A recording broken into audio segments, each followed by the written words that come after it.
नमस्कार दोस्तों, मैं आप लोगों का स्वागत करता हूं। दोस्तों 13 दिसंबर वो दिन था दोस्तों जिस दिन आज के 22 साल पहले पाकिस्तान से आए हुए आतंकवादियों ने हमारे देश की जो संसद भवन थे उस पे हमला किया था। 13 ही दिसंबर 2023 की बात किया जाए तो इस दिन भी हमारी जो नई संसद भवन बना है उसमें दो लोग घुस जाते हैं और घुसने के बाद वो संसद में जैसे कहते हैं स्मोक बॉम्ब फेंक देते हैं। अब दोस्तों सवाल ये उठता है कि दो लोग कौन थे, कहां से हैं। तो अगर बात किया जाए इन दोनों लोगों की तो ये दो लोग जो ऑडियंस लॉबी होती है उसके थ्रू घुसते हैं और बताया ये जा रहा है कि ये मैसूर से सांसद बीजेपी के सांसद प्रताप सिन्हा के गेस्ट पास से आए थे। दोस्तों गेस्ट पास से लोग आए थे और संसद भवन में घुसने के बाद जो टेबल्स होते हैं उस पर चढ़ जाते हैं। चढ़ने के बाद संसद भवन में स्मोक बॉम्ब फेंकते हैं, जिसके बाद आप देखेंगे तो पूरा संसद भवन में पीला कलर का स्मोक फैल जाता है। अब दोस्तों सवाल ये भी उठता है कि इतनी बड़ी जो कहते हैं ना सुरक्षा में इतनी बड़ी मिस्टेक कैसे हो गई,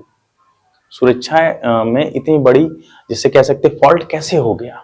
क्योंकि अगर सोचिए दोस्तों, अगर स्मोक बॉम्ब की जगह अगर वो कोई और बॉम्ब होता तो क्या जो संसद भवन में जो लोग बैठे हैं सांसद लोग, क्या वो सुरक्षित रह पाते हैं। और एक चीज और मैं कहना चाहूंगा कि मानिए दोस्तों अगर बीजेपी सांसद के गेस्ट पास से आए थे, अगर मान लीजिए कि अगर ये कांग्रेस सांसद के गेस्ट पास से आते तो क्या देश में वो माहौल रहता, क्या बीजेपी सरकार इनको रहने देती, या जो गोदी मीडिया क्या आज सही तरीके से बात करने देती, नहीं करने देती, क्योंकि आज माहौल ही कुछ और हो जाता। और दोस्तों एक चीज और कहना चाहूंगा, एक ये दो व्यक्ति अगर एक ऐसे धर्म से आते हैं जिस धर्म के बारे में आप लोग सोचे मैं किस धर्म की बात कर रहा हूं, तो क्या वो ये दो लोग आज बच पाते हैं। इनको तुरंत के तुरंत आतंकवादी साबित कर दिया गया। तो कुल मिला जुला के सीधी सी बात है, क्योंकि ये मिस्टेक के फॉल्ट है हमारी सुरक्षा एजेंसीज का। क्योंकि प्रधानमंत्री का एक पोस्ट, प्रधानमंत्री ने हमारे जो भारत सरकार का पोस्ट था जिसमें ये कहा गया था कि जो ऑडियंस दीर्घा होती है, जो ऑडियंस लॉबी होती है, उसकी सुरक्षा दो तरह से होगी। वहां पे बहुत जो भी लोग आएंगे ऑडियंस में बैठने के लिए उनकी जांच सुरक्षा होके ही वो लोग अंदर आ सकते हैं। तो इतना बड़ा फॉल्ट कैसे हो जाता। और इसी पे सवाल उठा रही है कांग्रेस की जो नेता है सुप्रिया सिन्हा। उन्होंने कहा कि आज 22 साल हो गए उस मंजर को और इतनी बड़ी सुरक्षा में मिस्टेक हो गया है भारत सरकार से। मतलब कुल मिला जुला के वो विपक्ष जो है वो भाजपा सरकार पे टारगेट कर रहा है, क्योंकि अभी तक भी चाहे प्रधानमंत्री की बात करें चाहे गृह मंत्री की बात करें, उन लोगों से कोई भी इस घटना पे प्रतिक्रिया नहीं आई है। तो संसद में ये चीजें चल रही थी और संसद के बाहर एक और चीज चल रही थी, उसके बारे में मैं आपको बता देता हूँ। संसद के बाहर गोदी मीडिया के लोग खड़े थे और जो स्मोक बॉम्ब का जो डब्बा होता है उसको लेके दिखा रहे थे।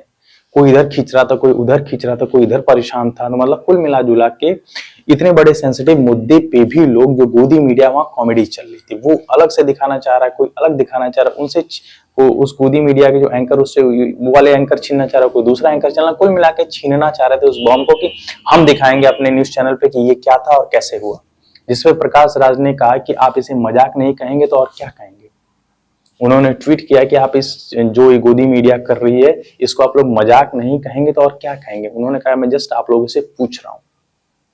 सीधी सी बात है दोस्तों, इतना बड़ा मुद्दा हो गया संसद भवन की, जो जैसे कहते हैं सुरक्षा में इतनी बड़ी चूक हो गई, लेकिन हमारी गोदी मीडिया की अलग ही कह सकते हैं आप सिस्टम चलता है। चलिए दोस्तों वीडियो इतना तक, अगर वीडियो मेरा पसंद है तो लाइक शेयर कमेंट जरूर कर दीजिएगा। और दोस्तों एक सवाल आप लोगों से जरूर रहेगा कि अगर इतनी बड़ी जैसे कहते हैं जो नई पार्लियामेंट बनी है, जो नया संसद भवन बना है, जिसमें प्रधानमंत्री जी ने कहा कि वहां पे बहुत बड़ी सिक्योरिटी या बहुत बड़ी जो जिसे कह सकते हैं कि सुरक्षा है, तो इतनी बड़ी मिस्टेक कैसे हो गई। और दोस्तों एक सवाल और रहेगा कि अगर ये चीजें कांग्रेस के सिस्टम में होते तब आप क्या कर सकते हैं। और एक चीज मैं और आप लोगों को बता देता हूं कि आज के 22 साल पहले भी जब आतंकवादी हमला हुआ था पाकिस्तान से, तब भी बीजेपी की सरकार थी और आज भी बीजेपी की ही सरकार है। तो चलिए दोस्तों, अगर मेरा थोड़ा मोड़ा वीडियो इन्फॉर्मेटिव लगता तो चैनल को भाई प्लीज सब्सक्राइब कर दीजिएगा। मिलते हैं नेक्स्ट वीडियो में, तब तक के लिए टाटा, गुड बाय, जय हिंद।